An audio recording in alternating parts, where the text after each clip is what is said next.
1, 2, 3, come on!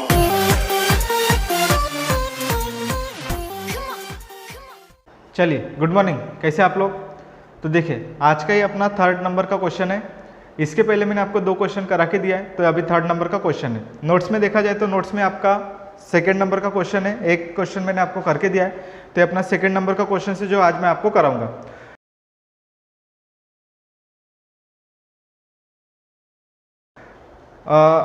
अभी देखो, आपने जो क्वेश्चन करे, मतलब जो मैंने 2 क्वेश्चंस कराया या 3 क्वेश्चन जो भी मैंने आपको बताया, वो आपने देखा होगा, ऐसा मुझे लगता है। देखो, अभी इसके बाद अपन एकदम डिटेल में पढ़ने वाले।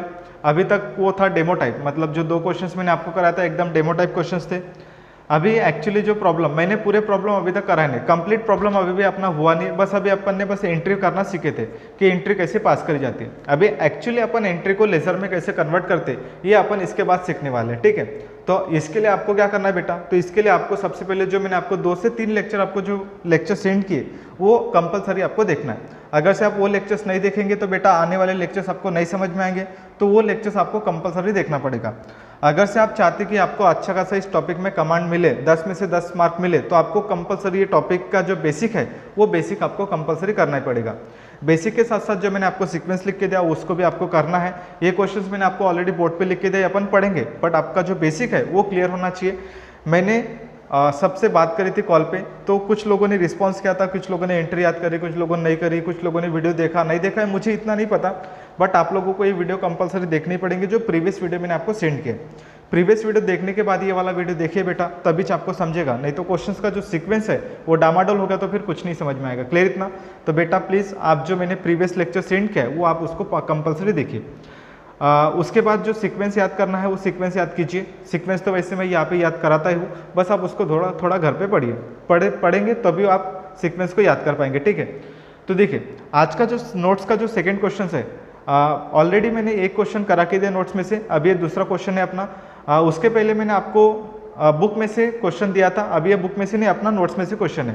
तो नोट्स में से अपना 2nd नंबर का क्वेश्चन है जो मैंने आपको ऑलरेडी बोर्ड पे लिख के दिया है। इससे क्या होगा, अपना टाइम थोड़ा सा बचेगा, क्योंकि लिखते लिखते थोड़ा टाइम ज़्यादा हो जाता है, मतलब जो वीडियो है वो 30 से 40 मिनट का बन जाता है। तो इसलिए थोड़ा सा टाइमिंग को कम करने के लिए मैंने पहले लिख के रखा है, अभी बस मैं इसको समझाता हूँ, ठीक है।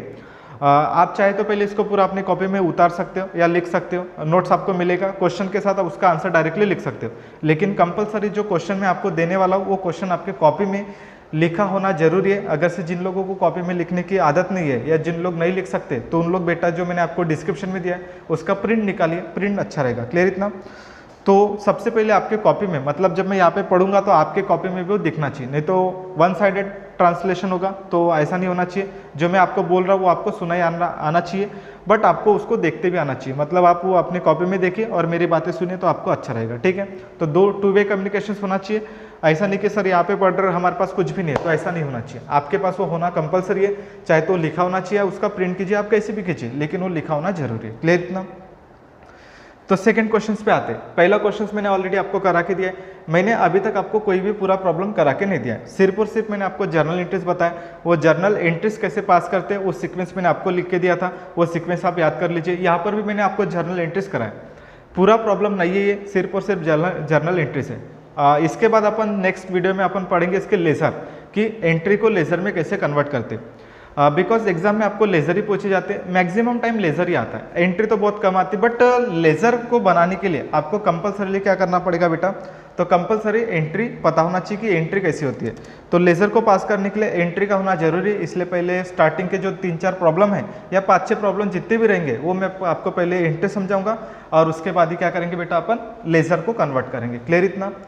तो चलो देखते हैं अब ये क्वेश्चंस, इसमें भी मैं आपको एंट्री बताऊंगा और उसके बाद अपन इसके लेजर्स करने वाले हैं। तो देखिए, सबसे पहले जो 2nd नंबर का क्वेश्चन है मैंने आपको ऑलरेडी यहाँ पे सॉल्व करके दिया है। आप डायरेक्ट इसको चाहे तो लिख सकते हो पॉज करके, या मेरे साथ साथ या वीडियो होने के बाद आखिरी में भी लिख सकते समझने के बाद, ठीक है। लेकिन क्वेश्चंस आपके पास लिखा होना चाहिए, क्वेश्चंस आपको मिल जाएगा, डिस्क्रिप्शन में मिलेगा, नहीं तो आपको ये वीडियो के स्टार्टिंग में कहीं ना कहीं क्वेश्चंस मिल जाएगा। डोंट वरी, उसके बारे में आप टेंशन मत लीजिए।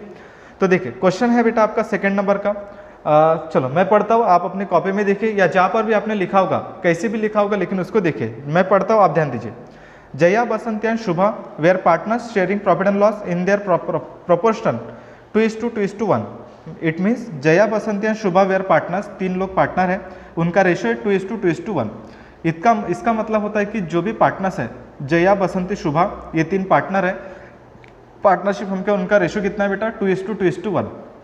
जो भी प्रॉफिट और लॉस बचेगा या जो भी रिजर्व्स वगैरह बचेंगे वो कौन से रेशो में जाएंगे, तो 2:1 के रेशो में आपको डिस्ट्रीब्यूट करना पड़ेगा। Following is the balance sheet as on 31 मार्च 2004। 31 मार्च 2004 के उनकी बैलेंस शीट्स आपको दिया है। बैलेंस शीट में 2 है बेटा, एक है लाइबिलिटी साइड और एक है एसेट साइड। लाइबिलिटी में देखेंगे तो आपको सबसे पहले वहाँ पे शो होगा कैपिटल। कैपिटल में दिख रहा है जया का 60,000 रुपीज़, बसंती है 20,000 एंड शुभा है 20,000 रुपीज़ का उसका कैपिटल है। It means Jaya Basanti Shubha has invested 60,000, 20,000 capital in the business. उन्होंने स्टार्टिंग में जितना अमाउंट लगाया वो आपको दिया है कैपिटल के रूप में। जनरल रिजर्व आपको दिया है 6,000, क्रेडिटर्स है आपका 40,000, Jaya's loan 8,000 and last one is bills payable आपको दिया है 14,000। ये आपको आइटम कुछ दिए। अभी देखिए जो आइटम आपको दिया है क्रेडिटर्स है, जयाज लोन है, तो देखिए जया लोन है तो जया कौन है बेटा, पार्टनर्स। तो बिजनेस में पार्टनर्स ने क्या किया है, 2 पार्टनर जया बसंती शुभा, ऐसे 3 पार्टनर है तो उसमें से क्या किया, उन लोगों ने बिजनेस में पैसा लगाया। किसने बेटा, जया बसंती शुभा ने। लेकिन उसके अलावा देखो आपको एक और आइटम दिख रहा है जया लोन 8,000, मतलब जया से हमने लोन लिया। तो जया कौन है, पार्टनर्स। तो पार्टनर से हमने क्या लिया, लोन लिया। तो लोन भी आपको दिख रहा है लाइबिलिटी साइड, क्योंकि लोन लाइबिलिटी होती है, उसको हमने पे करना होता है। उसका एसेट साइड मशीनरी 50,000, स्टॉक है 20,000, डेटस है 55,000 इनर के कॉलम में, उसमें से माइनस किया आरडीडी 3,000 तो आउटर में दिखेगा 52,000। तो 55 में से 3,000 माइनस करेंगे तो 52,000 आउटर में दिखेगा। इसका करना क्या मैं आपको बताता थोड़ी देर में। इन्वेस्टमेंट है profit and loss account, asset side में दिया मतलब लॉस है। रिजर्व प्रॉफिट होता है जो लाइबिलिटी में आपको शो हो रहा है। और उसके बाद बैंक है 4,000, बैंक मतलब कैश एट बैंक आपको दिया। उसके बाद on the about date partners decided to dissolve the firm, मतलब जो डेट आपको दिया उस दिन उन्होंने डिसाइड किया कि पार्टनरशिप हमको क्या करना है, डिसॉल्व करना है, तो ये आपको दिया है। पहला है assets were realise as machinery 45,000, stock है 18,000, इन्वेस्टमेंट है 21,000, डेटस है 45,000, डिसोल्यूशन एक्सपेंसेस ₹3,000 और last one is goodwill of the firm realise ₹24,000। तो जो भी आपकी बिजनेस की गुडविल है वो कितने में रियलाइज हुई बेटा, तो वो उसका जो अमाउंट है वो है आपका ₹24,000 मात्र। अभी 1 बाय 1 सीक्वेंस याद करते और एंट्री आपके सामने लिखा है तो मैं यहाँ पे बस आपको बताता हूँ, आप उसको देखिए। तो बेटा सबसे पहले मुझे बताओ सीक्वेंस। जब अपन सीक्वेंस की बात करेंगे तो सीक्वेंस में मैंने आपको बताया था कि पहली एंट्री कौन सी होती है। सीक्वेंस में सबसे पहली एंट्री होती है assets transfer, all real assets transfer to realisation. जितनी भी आपके बिजनेस के असेट्स है वो बिजनेस के असेट्स आप क्या करेंगे, ट्रांसफर करेंगे, पहली एंट्री। ये आपको समझाया था मैंने। उसके बाद सेकेंड एंट्री थी बेटा आपकी liability transfer, external liability transfer to realisation. जितनी भी आपकी एक्सटर्नल लाइबिलिटी है, sir what do you mean by external liability, तो एक्सटर्नल लाइबिलिटी का मतलब होता है कि ऐसी लाइबिलिटी जो हम आउटसाइडर को पे करते हैं। किसको पे करते हैं बेटा, आउटसाइडर को, उसी को बोलते हैं एक्सटर्नल लाइबिलिटी। सर फिर इंटरनल क्या होता है, इंटरनल मतलब जो हमारी खुद की लाइबिलिटी होती है, जैसे फॉर एग्जांपल कैपिटल हमारी इंटरनल लाइबिलिटी है, रिजर्व्स हमारी इंटरनल लाइबिलिटी है, उसके बाद हमारा प्रॉफिट एंड लॉस अकाउंट खुद की लाइबिलिटी है, इसको बोलते हैं इंटरनल लाइबिलिटी। तो internal liability as well as external, तो हमें किसको पेमेंट करना होता है, एक्सटर्नल, जिनको हमें बाहर वालों को पेमेंट करना होता है उसी को बोलते हैं एक्सटर्नल लाइबिलिटी। क्लियर इतना। तो देखिए उसके बाद नेक्स्ट आता है आपका RDD transfer. RDD transfer to realisation account, ये थर्ड एंट्री होती है। उसके बाद प्रॉफिट एंड लॉस अकाउंट, अगर से एसेट साइड में दिया है तो वो लॉस होता है। वही प्रॉफिट एंड लॉस अकाउंट अगर से लाइबिलिटी में होगा तो क्या होता है बेटा, प्रॉफिट होता है। लॉस और प्रॉफिट दोनों हम पार्टनर्स को बांटते हैं, उनके रेशो में जो भी आपको रिस्पेक्टिव रेशो दिया है उस पर्टिकुलर रेशो में आपको डिस्ट्रीब्यूट करना पड़ेगा। क्लियर इतना। ये मैंने ऑलरेडी आपको समझा दिया है और एक बार कैसे करते मैं आपको एक बार समझा दूंगा, ठीक है। उसके बाद लॉस हो गया, उसके बाद आएगा बेटा प्रॉफिट। प्रॉफिट के साथ साथ आता है रिजर्व। रिजर्व मतलब जनरल रिजर्व। जनरल रिजर्व का मतलब होता है कि जो भी प्रीवियस ईयर के प्रॉफिट है जो आपने रिजर्व करके रखे उसी को बोलते हैं रिजर्व। रिजर्व्स भी डिस्ट्रीब्यूट करना पड़ेगा at the time of dissolution because the firm has dissolve, क्योंकि फर्म का अस्तित्व क्या हो रहा है, खत्म हो रहा है। तो जहाँ पे बिजनेस का अस्तित्व खत्म हो रहा है उसके बाद जितनी भी लाइबिलिटी उनको तो पेमेंट करना पड़ेगा ना, तो सभी के सभी रिजर्व प्रॉफिट लॉस सब डिस्ट्रीब्यूट करके क्या करना पड़ता है, खत्म करना पड़ता है, ठीक है। उसके बाद रिजर्व हो गया। उसके बाद आएगा लोन। अगर से आपने किसी पार्टनर्स ने बिजनेस में लोन लिया होगा, किसी पार्टनर से बिजनेस में लोन लिया होगा तो पार्टनर्स का आपको क्या करना पड़ेगा, पेमेंट करना पड़ेगा। जैसे यहाँ पे आपको दिख रहा है जयाज लोन, मतलब जया से हमने लोन लिया तो उसका पेमेंट करना पड़ेगा। तो जया का लोन का पेमेंट करेंगे, वो भी अपन देखेंगे कैसे पेमेंट करना है। और उसके बाद एडजस्टमेंट में। क्लियर इतना। तो देखिए सबसे पहले एडजस्टमेंट होती है, सबसे पहला जो एंट्री होता है वो होता है बेटा assets transfer, all real assets transfer to realisation. तो आपके पास एंट्री करिए बेटा ऑल रियल असेट्स, मतलब पहले entry realisation account debit to all real assets account credit. One thing remember, इसमें क्या नहीं आता, मैंने आपको बताया था कि इसमें 4 चीज़ें नहीं आती। अगर से असेट साइड में 4 चीज़ें दिखेगी तो इसके अलावा बाकी सारी चीज़ें आएगी। मतलब 4 चीज़ें कौन कौन सी रहेगी बेटा? अगर से आपको असेट साइड में cash oblique bank, profit and loss account, RDD और कैशेट बैंक, ऐसी 4 चीज़ें दिखेगी तो ये असेट्स में ट्रांसफर नहीं होता है। मतलब जब आप पहले एंट्री पास करेंगे तो पहली एंट्री में कैश ऑब्लिक बैंक, उसके बाद कैशेट बैंक, नेक्स्ट आएगा आरडीडी और प्रॉफिट एंड लॉस अकाउंट। ये जो 4 असेट्स है ये ट्रांसफर नहीं होता। इसके अलावा जितनी भी असेट्स है वो पूरी की पूरी असेट्स क्या हो जाएगी? ट्रांसफर हो जाएगी। तो आप देख सकते हैं वहाँ पे पहली एंट्री में मैंने पास किया realisation account debit to machinery account credit 50,000 आपको दिख रहा है, स्टॉक है 20,000, उसके बाद है डेटस 55,000। क्यों ऐसा क्यों बेटा? डेटस का अमाउंट इट मीन्स आरडीटी की हम सेपरेट एंट्री पास करते हैं तो डेटस का 55,000 इसलिए लेना पड़ता है। डेटस में से 55,000 में से 3,000 माइनस करके 52,000 आया, लेकिन हमें 52,000 यहाँ पे नहीं लेना है, हमें कितना लेना है? 55,000। बिकॉज जब अपन डेटस में से पास करेंगे तो आरडीटी माइनस करने के पहले वाला जो अमाउंट दिखेगा वो अपने को यहाँ पे कंसिडर करना होता है। तो अपन ने कितना कंसिडर किया बेटा? 55,000 रुपीज़ कंसिडर किए डेटस का। उसके बाद है इन्वेस्टमेंट 24,000, तो ये हो गया आपका 50 + 20 + 55 + 24, ये 4 असेट्स आपने लिया है। तो क्या क्या एंट्री है? पहले सबसे पहले रियलाइजेशन अकाउंट डेबिट, आप अपने कॉपी में लिखना। देखो सबसे पहले क्या एंट्री बेटा? Realisation account debit, machinery account credit 50,000, stock 20,000, debts है 55,000 और इन्वेस्टमेंट है 24,000 रुपीज़ आपके एंट्री में दिख रहा होगा आपको। क्लियर इतना? तो देखिए वहाँ पे वैसे लिखा है रियलाइजेशन डेबिट, उसके बाद मशीनरी क्रेडिट 50,000, 20, 55 और 24, ये तीनों का टोटल, चारों का टोटल आता है 1,49,000। टोटल कैसे आता है ये आप अपने कॉपी में करके देखिए तो आपको समझ में आएगा। टोटल करना कंपलसरी, अभी मैं आपको टोटल यहाँ पे बताऊंगा नहीं क्योंकि प्लस आपको 4 आइटम प्लस करना तो आता ही होगा। क्लियर इतना? इनको प्लस करेंगे तो 1,49,000 आपकी पहली एंट्री हो जाएंगे। क्लियर इतना? ये पहली एंट्री।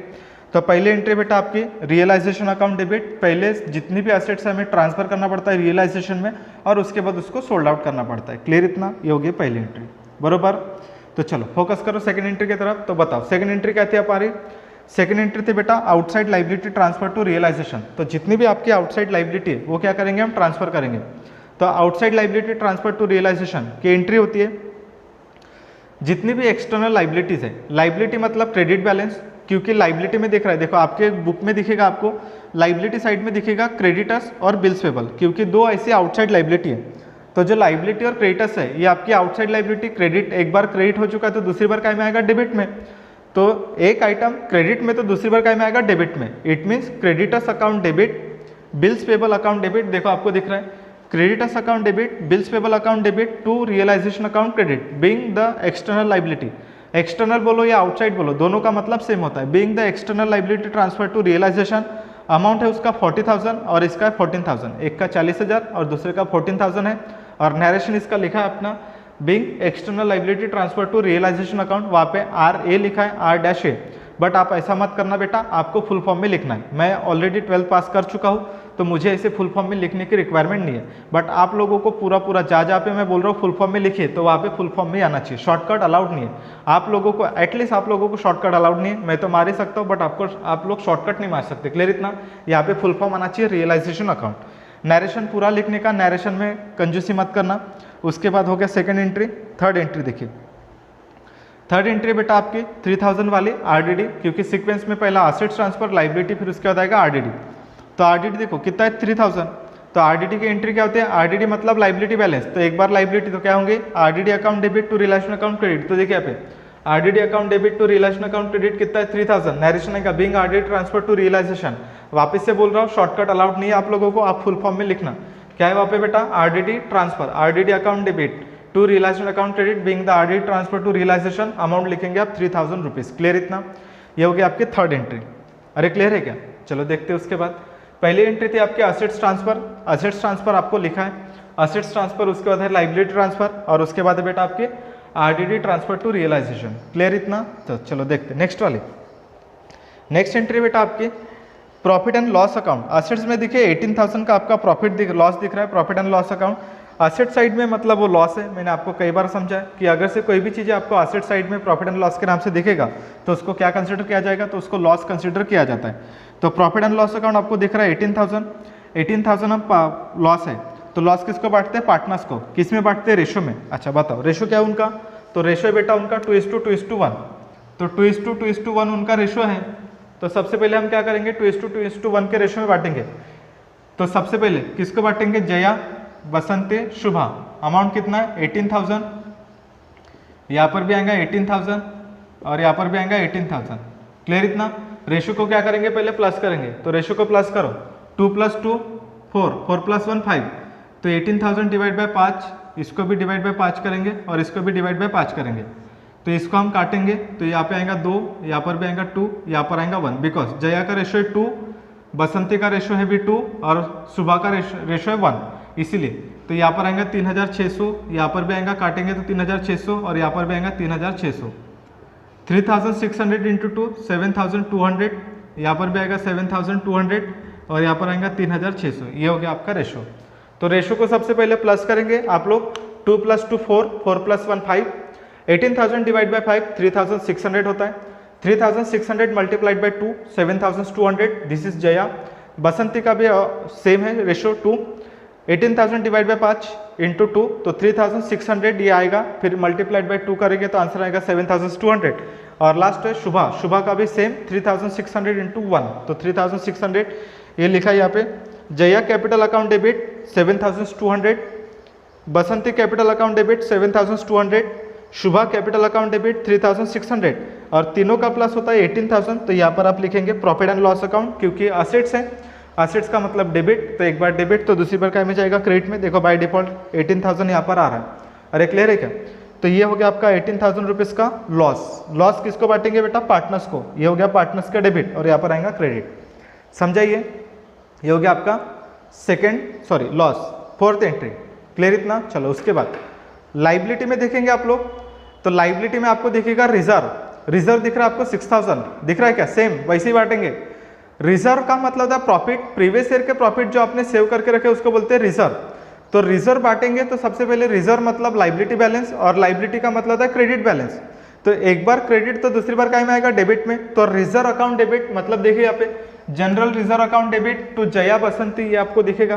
तो देखिए यहाँ पे सबसे पहले क्या है बेटा, वहाँ पे general reserve account debit, Jaya capital account credit, Basanti capital account credit और शुभा कैपिटल अकाउंट क्रेडिट। अरे क्लियर है कितना। रेशो वही 6,000 को बांटेंगे, रेशो वही रहेगा 2:2:1, 2:2:1 मतलब 5। तो क्या करेंगे सबसे पहले 2:2:1 हो गया, तो 6,000 डिवाइड बाय 5, तो 6,000 डिवाइड बाय 5 करेंगे तो 1,200 आएगा, 12 × 5 = 60 और 1,200 इंटू 2 2,400, 2,400 और 1,200, तो टोटल हो जाएगा आपका 6,000। अरे क्लियर है क्या बेटा इतना। तो ये हो गया आपका नेक्स्ट 5वें नंबर का एंट्री। क्या है वहाँ पे, तो reserve account debit, Jaya capital account credit, Basanti capital account credit और शुभा कैपिटल अकाउंट क्रेडिट 2,400, 2,400 और 1,200, टोटल मिला के हो जाएगा आपका 6,000। नरेशन आएगा being the general reserve transfer to partners capital account PCA। वापस से मैं आपको बोल रहा हूँ शॉर्टकट अलाउड नहीं है, PCA का फुल फॉर्म होता है पार्टनर्स कैपिटल अकाउंट, तो आप पूरा लिखेंगे पार्टनर्स कैपिटल अकाउंट। अरे क्लियर है क्या बेटा इतना, ये आपको करने का है, समझा आपको, लिखे उसको। उसके बाद नेक्स्ट है आपका लाइबिलिटी में और एक आइटम आपको शो हो रहा है जया लोन, क्योंकि कैपिटल की एंट्री होती नहीं, बैंक की एंट्री होती नहीं। जया लोन 8,000, मैंने बिजनेस करने के लिए जया से लोन लिया। जया से लोन लिया मतलब किसने लिया होगा, बसंती और शुभा ने लिया होगा। तो बसंती और शुभा ने क्या किया, तीनों ने मिलकर अपने पार्टनर से, एक पार्टनर है जिसका नाम है जया, तो जया से उसने 8,000 का लोन लिया बिजनेस करने के लिए। अभी हो सकता है कि आपने बिजनेस करने के लिए मार्केट से लोन लिया, लेकिन मार्केट में अवेलेबल नहीं, तो आपने क्या किया, अपने पार्टनर से लोन लिया। तो पार्टनर से लोन लिया, तो जया से मैंने लोन लिया 8,000 का, तो 8,000 का जो लोन है मैंने जया से लिया है, वो मुझे उसको पेमेंट करना पड़ेगा, बिकॉज अभी डिसोल्यूशन हो रहा है। तो डिसोल्यूशन मतलब बिजनेस बंद हो रहा है, तो बिजनेस बंद हो रहा है तो जिन जिन लोगों से हमने पैसा लिया उनको वापस करना पड़ेगा। जया बिकॉज पार्टनर है, कैपिटल तो वापस में सबसे लास्ट में पेमेंट करना पड़ता है, बट जो लोन है वो लोन आउटसाइड लायबिलिटी की जगह ट्रीट किया जाता है। तो देखिए सबसे पहले यहाँ पे देखिए, ये आउटसाइडर का लोन नहीं है, वो इंटरनली है। पार्टनर्स का लोन है तो पार्टनर्स का डायरेक्ट क्या होता है, पेमेंट होता है। तो देखिए वहाँ पे 8,000 का मैंने डायरेक्ट उसको पेमेंट कर दिया, तो पेमेंट कितना है 8,000। तो जया लोन लाइबिलिटी मतलब क्रेडिट बैलेंस, तो एक बार क्रेडिट तो दूसरी बार क्या में आएगा, डेबिट में।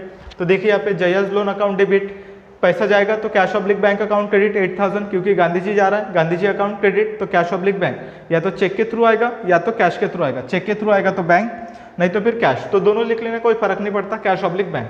नरेशन आएगा being payment of Jaya loan, तो आपने जया का लोन का क्या कर दिया बेटा, पेमेंट कर दिया। ये समझा आपको। ये हो गया आपके बैलेंस शीट में इतनी एंट्री होती है 6, पॉसिबल एंट्री 6 ही होती है, मैक्सिमम 6, उससे कम हो सकता है, उससे ज़्यादा नहीं हो सकता है। क्लियर इतना?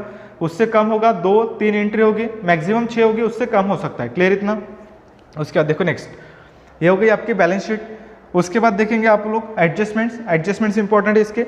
On the about date partners decided to dissolve the firm. पहला, assets were realise as machinery, assets उसने बेचा है, मशीनरी है 45,000, स्टॉक है 18,000, इन्वेस्टमेंट 21,000, डेटा से 45,000, असेट्स बेचा है। तो देखो सबसे पहले क्या क्या बेचा उसने, मशीनरी कितने बेचा उसने, मशीनरी 45,000, उसके बाद नेक्स्ट है आपका 18,000, स्टॉक इन्वेस्टमेंट है 21,000 और डेटा से वापस से आपका 45,000। तो ये टोटल मिला के हो जाएगा आपका 1,29,000। तो 1,29,000 के उसने असेट बेचा है। तो देखिए एक एक सिंगल एंट्री पास मत करना, उसको कंबाइन प्लस करके लिख लेना, 45 प्लस 18 प्लस 21 प्लस 45 टोटल होता है 1,29,000। असेट बेचा है, पैसा आएगा तो क्या एंट्री होगी, cash oblique bank account debit to realisation account credit being asset sold. जितनी भी आपने असेट बेचा है तो एंट्री होगी बेटा cash oblique bank account debit to realisation account credit 1,29,000 asset बेचा है तो इसकी एंट्री होगी, नरेशन का बीइंग असेट सोल्ड। क्लियर इतना? तो ये होगी आपकी नेक्स्ट वाली एंट्री असेट सोल्ड की। उसके बाद देखो नेक्स्ट आपका एडजस्टमेंट दिया है, dissolution expenses were ₹3,000। Dissolution expenses का मतलब क्या होता है, तो बिजनेस बंद करने के प्रोसेस के लिए जितना भी खर्चा लगता है असेट बेचने के लिए, या जो भी पर्सन बिजनेस को बंद करेगा, जो जैसे बाहर वालों को अपॉइंट करना पड़ता है, या जो भी पर्सन जिन लोगों को कमीशंस वगैरह देना पड़ता है असेट बेचने के लिए, कमीशन एडवर्टाइजमेंट वगैरह जितनी भी सारी चीज़ें आप करेंगे बंद करने के लिए, लाइबिलिटी पेमेंट करने के लिए जितना भी खर्चा लगेगा उसको बोलते हैं डिसोल्यूशन एक्सपेंसेस। तो डिसोल्यूशन एक्सपेंसेस कितना है, 3,000 वापस से पैसा जाएगा तो कैश ऑब्लिक बैंक, क्योंकि हमारे बिजनेस का खर्चा है और खर्चा है तो काय में लिखेंगे, डेबिट में। तो realisation account debit to cash oblique bank account credit, amount आप लिखेंगे 3,000। अरे क्लियर है क्या? तो ये हो गया आपका डिसोल्यूशन एक्सपेंसेस पेड। अच्छा और एक बात, ये सिमिलर टाइप का क्वेश्चंस मैंने आपको करा के दिया था, वापस से उसको एक बार करके दे रहा हूँ। तो देखिए सबसे पहले मैं यहाँ पे बोल रहा हूँ कि देखो यहाँ पे जो गुडविल है 24,000, गुडविल आपने बेचा है 24,000 की, क्योंकि नेक्स्ट एंट्री आपको दिख रही है goodwill of the firm realise at ₹24,000। तो गुडविल आपका कितना बेचा है आपने, 24,000 में बेचा है। अभी चाहे तो आप इसको कंबाइन भी कर सकते हैं। अभी कंबाइन कैसे करेंगे, तो देखिए असेट सोल्ड बिकॉज गुडविल भी असेट्स है, गुडविल असेट्स है तो इंटेंजिबल असेट्स है। तो आप क्या कर सकते हैं, उसको डायरेक्टली जो पहली एडजस्टमेंट है उसमें भी आप कंबाइन कर सकते हैं। अभी कुछ लोगों ने क्या किया होगा, कुछ लोग करते कि डायरेक्टली जैसे पहले एडजस्टमेंट दिखी तो उसको हम एंट्री पास करते, अमाउंट लिख देते। आपने लिखा ठीक है, फिर आपने तीसरे एडजस्टमेंट पढ़ा, फिर आपको याद आया कि सर उसमें प्लस करना था, अपन काटा पीटी करते। बेटा ऐसा नहीं करने का। जैसे मैंने यहाँ पे लिखा 1,29,000 तो इसको काट के मैं 1 लाख जितना भी 24 प्लस करूंगा, ऐसा नहीं, इसको वैसे रहने दो। आप क्या करो, उसके लिए अलग से एंट्री पास करो, अलग से एंट्री पास करेंगे तो भी चलेगा। जैसे थर्ड एडजस्टमेंट है तो उसके लिए मैंने अलग से एंट्री पास करा, कोई फर्क नहीं पड़ता है। इसका पहले वाला प्रॉब्लम था, मैंने उसको कंबाइन करके दिया था, लेकिन अभी आप इसको अलग भी कर सकते, कोई फर्क नहीं पड़ता। क्लियर इतना? तो ये भी एंट्री सही है, ये भी एंट्री सही है। तो देखिए ये भी एसेट है, ये भी एसेट है, एंट्री सेम रहेगी, लेकिन बस अमाउंट थोड़ा चेंज आएगा क्योंकि उसने अलग अलग बेचा है। तो देखिए cash oblique bank account debit to relation account credit, narration का being goodwill of the firm is sold, कि आपकी बिजनेस की जो गुडविल है वो क्या क्या आपने बेचा है, बिकॉज आपकी गुडविल जो है वो इंटेंजिबल असेट्स है। इंटेंजिबल असेट्स का वैल्यूएशन निकालना, फिर उसके बाद उसको सोल्ड आउट करना, क्योंकि हमारा बिजनेस का नाम की जितनी भी गुडविल है उसका वैल्यूएशन किया जाता है। और वैल्यूएशन किसके बेसिस पे किया जाता है, प्रॉफिट के बेसिस पे, कि प्रीवियस ईयर में जितने भी मैंने प्रॉफिट कमाया, जो भी हमारे मार्केट में गुडविल है, इमेज है, उसको रख के वो गुडविल कैलकुलेट किया जाता है। तो अमाउंट कितना बेटा 24,000, तो वही एंट्री होगी। चाहे तो आप इसमें भी प्लस कर सकते हैं, जिन लोगों को समझ में आता है तो डायरेक्टली आप प्लस कर सकते हैं, जिनको समझ में नहीं आता कि सर कंबाइन कैसे करेंगे तो आप सेपरेटली भी एंट्री पास करना। रियलाइज मतलब बेचना, बेचना मतलब पैसा आएगा, तो पैसा आएगा तो यही एंट्री होगी बेटा, cash oblique bank account debit to realisation account credit, narration का being goodwill of the firm is sold is ₹24,000 मात्र। ये समझा आपको? तो यहाँ पे होता है प्रॉब्लम खत्म।